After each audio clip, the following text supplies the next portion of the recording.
நீங்க சந்தோஷம்னா என்னன்னு யோசிச்சிருக்கீங்களா? பெரிய வீடா? நெறைய பணமா? அல்லது இயற்கையோட சேர்ந்து மனசுக்கு பிடிச்சவங்களோட வாழ்ற வாழ்க்கையா? இந்த கேள்விக்கான பதில சொல்லும் ஒரு சிறிய பெண்ணின் கதைதான்.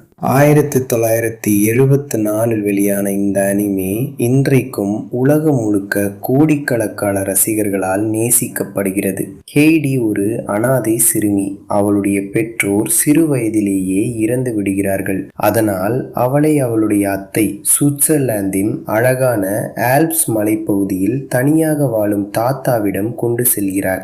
ஆரம்பத்தில் அந்த தாத்தா மிகவும் கோபக்காரர். ஊர் மக்களோடும் அதிகம் பழக மாட்டார். யாரிடமும் பேச விரும்ப மாட்டார். ஆனால் ஹெய்டியின் சிரிப்பு, அவளுடைய அன்பு, அவளுடைய குறும்புகள் அவருடைய வாழ்க்கையே மாற்றிவிடுகின்றன. மலைகளில் வாழும் ஒவ்வொரு நாளும் ஹெய்டிக்கு ஒரு புதிய சாகசம். அவளுடைய நெருங்கிய நண்பன் பீட்டர், ஆடுகளை மேய்க்கும் ஒரு சிறுவன். இருவரும் சேர்ந்து மலைகளில் சுற்றுவார்கள், பூக்களை ரசிப்பார்கள், இயற்கையை நேசிப்பார்கள். அதனால்தான் இந்த அனிமே பார்க்கும்போது நாமும் அந்த மலைகளில் இருப்பது போல ஒரு உணர்வு வரும். ஆனால் ஒரு நாள் ஹெய்டியின் வாழ்க்கை மாறிவிடுகிறது. அவளை ஜெர்மனியின் பிராங்க்பர்ட் நகரத்திற்கு அழைத்துச் செல்கிறார்கள். அங்கே அவள் உடல்நலக் குறைவால் நடக்க முடியாத கிளாரா என்ற சிறுமியை சந்திக்கிறாள். இருவரும் மிக நெருங்கிய நண்பர்களாக மாறுகிறார்கள். ஹெய்டியின் அன்பும் உற்சாகமும் கிளாராவின் வாழ்க்கையில் பெரிய மாற்றத்தை ஏற்படுத்துகிறது.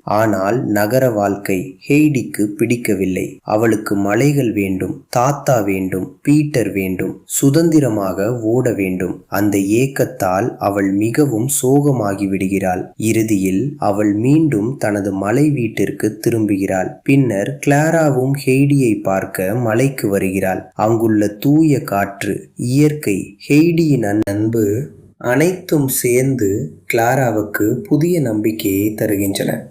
பல ஆண்டுகளாக நடக்க முடியாத கிளாரா மெதுவாக தனது கால்களில் நிற்கத் தொடங்குகிறார். அது இந்த கதையின் மிகவும் உணர்ச்சிகரமான தருணங்களில் ஒன்று. ஹைடி ஒரு சாதாரண குழந்தைகள் அனிமே அல்ல. இது குடும்பம், நட்பு, இயற்கை, அன்பு மற்றும் நம்பிக்கையை பற்றிய ஒரு அழகான கதை. அதனால்தான் பல தலைமுறைகளாக இந்த அனிமே மக்களின் மனதில் வாழ்ந்து கொண்டிருக்கிறது. நீங்க ஹைடி பார்த்துருக்கீங்களா? அதில் உங்களுக்கு மிகவும் பிடித்த கதாபாத்திரம் யார்?